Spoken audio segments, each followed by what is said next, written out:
విక్రమ్ టీవీకి సబ్స్క్రైబ్ చేయండి. Subscribe to Vikram TV. Subscribe to Vikram TV. Subscribe to Vikram TV. Subscribe to Vikram TV. Please like, share and subscribe to Vikram TV. Sir EB5 visa అనేది యూఎస్ఏకి ఎందుకు prefer చేస్తున్నారు, అక్కడనే invest చేయాలి ఎందుకు చెప్తున్నారు, why not other countries? Okay, ఇది ఏంటంటే అండి, సో ఇది నేను చెప్పేది కాదు. సో నేను కూడా ఎవరిని యుఎస్కి మీరు వెళ్ళండి అని నేను ఎవరిని ప్రమోట్ చేయను. సో ఏంటి అంటే ఇట్స్ దేర్ పర్సనల్ చాయిస్ అండి. సో అందరూ ఇప్పుడు ఇన్ని కంట్రీస్ ఉన్నాయి, అసలు ఫస్ట్ ఆఫ్ ఆల్ వెస్ట్రన్ కంట్రీస్లో వెళ్ళేందుకు సెటిల్ అవుతున్నారు అనేది ఒక పాయింట్.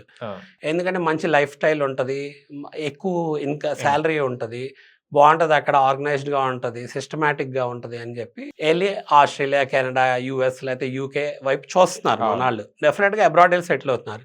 సో అబ్రాడ్లో సెటిల్ అయ్యేటప్పుడు మన వాళ్ళకి ఏంటి అంటే ఏం చూస్తారంటే ఈజీ సెటిల్మెంట్ ఏంటి, ఆప్షన్స్ ఏమున్నాయి, త్వరగా సెటిల్ అవడానికి ఏ కంట్రీ త్వరగా ఫెసిలిటేట్ చేస్తుంది అనేది చూస్తారు.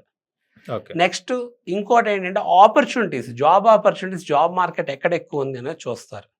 సో ఆబ్వియస్గా మనకి వరల్డ్ మొత్తంలో తీసుకుంటే డైవర్సిఫైడ్గా మన ఇండియన్స్ ఎక్కువ వెళ్ళి సెటిల్ అయ్యేది యూఎస్లో సెటిల్ అవడానికి ఇష్టపడతారు.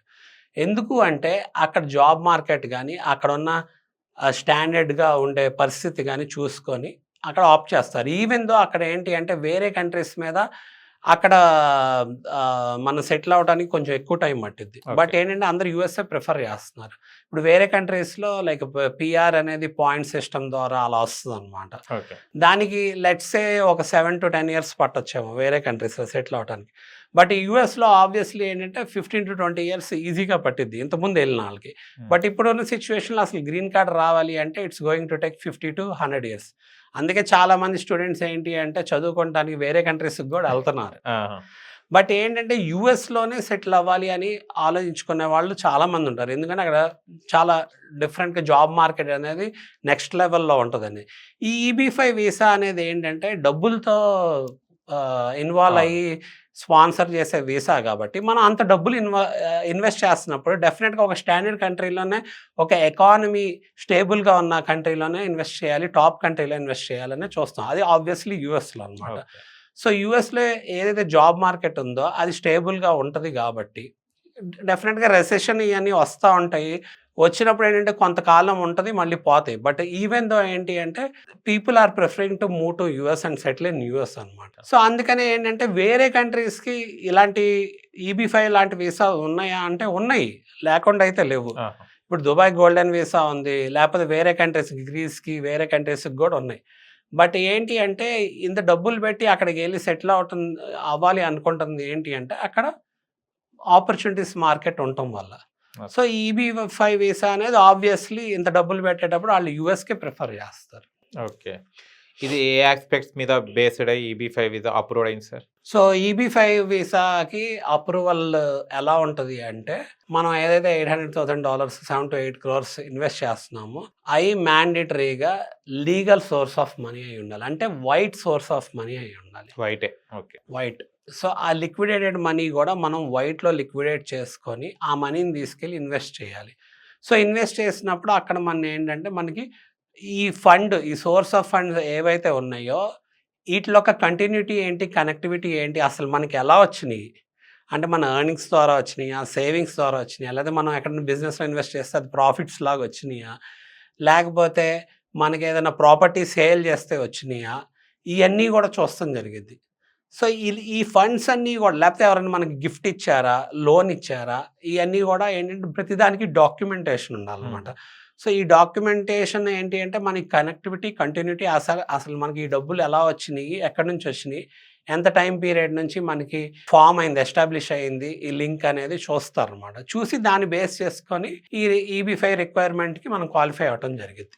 EB5 వీసాలో మన ఏం సోర్సెస్ ఉంటాయి సార్ ఫండ్స్లో? సో EB5 వీసాలో సోర్స్ ఆఫ్ ఫండ్స్ చాలా కేటగిరీస్ ఉన్నాయండి. సో ఏంటి అంటే any white source of fund which is like documented source of fund, legal source of fund qualify అయింది.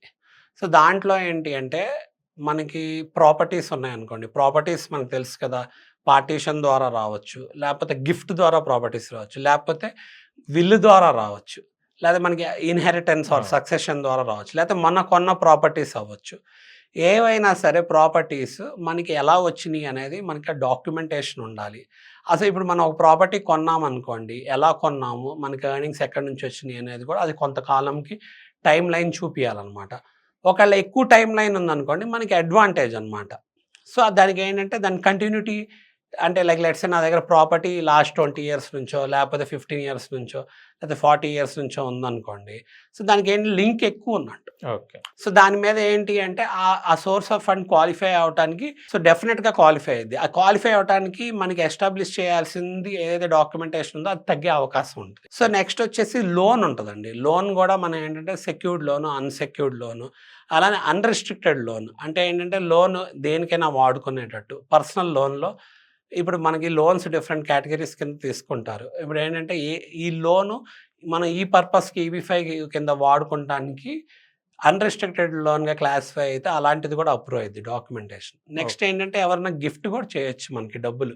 ఇక్కడైనా చేయొచ్చు, ఇండియాలో అయినా చేయొచ్చు, యూఎస్లో అయినా చేయొచ్చు. లోన్ మనం యూఎస్లో అయినా తీసుకోవచ్చు, ఇండియాలో అయినా తీసుకోవచ్చు.